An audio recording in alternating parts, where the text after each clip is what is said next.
I've been studying this field for over 40 years, and HAARP scares me because I know what it can do. I know that HAARP can be used to control the human mind. We are surrounded and bombarded by millions of megawatts of natural energy because the sun blows a solar wind which crashes towards the Earth. Since the Earth is a giant magnet, the magnetic field called the magnetosphere protects us.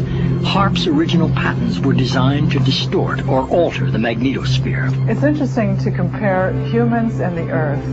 The Earth has a magnetic field. Humans generate a magnetic field, especially in our hearts and brains. Every cell in our body has a powerful magnetic substance called magnetite, which responds sensitively to magnetic fields in our environment. If HAARP is altering the magnetosphere, which is the magnetic field of the Earth and all around it, surely this will have an effect on our health and on our physiology. HAARP's combined antennae generate a focused billion-watt high-frequency radio beam which penetrates the lower ionosphere and interacts with the currents of the auroral electrojet. During this modification, this pulsing beam stimulates the ionosphere, creating ELF waves which can move great distances through the lower atmosphere and penetrate into the Earth. And once they get the energy up into the ionosphere, depending on what they want to do, they can create a secondary frequency causing the ionosphere to vibrate, sending that signal back down to the Earth. But this same kind of signals in the same frequency range, can affect human mood. The human brain operates on very low frequencies. For example, when we're thinking, actively, we're generating about 13, 14 cycles per second. When we're meditating, we're generating 8 cycles per second. And when we're asleep, the brain waves are running at about 4 cycles per second.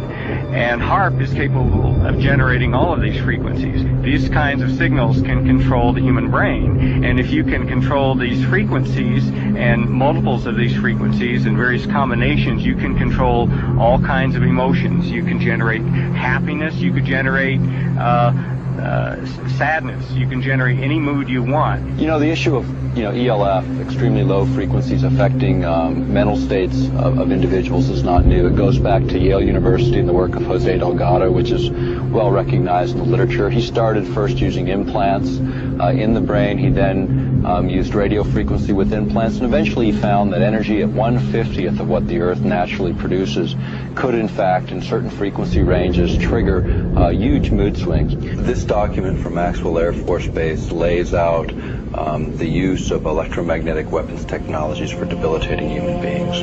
Using electromagnetic warfare against human beings, you can cause disease, you can cause hysteria, or you can cause passivity for population control. Extremely low frequencies affect us because they are the same frequencies that our brains output. The weapons technologies are changing so dramatically at this particular time. It'd be like equating introduction of gunpowder to the West or the beginning of the atomic age earlier this century. And that's what's happening with electromagnetic weapons technologies today. Electromagnetic warfare can also be used in coordination with ionospheric warfare. After I had actually left the program in 1987, one of the last communications I had with ARCO indicated that there had been a contract awarded for ionospheric warfare studies. HAARP says it's not producing a weapon. Back in 1912, Nikola Tesla said it was possible to split the planet by combining the correct vibrations with the resonance of the planet itself. It's going to be electromagnetic warfare.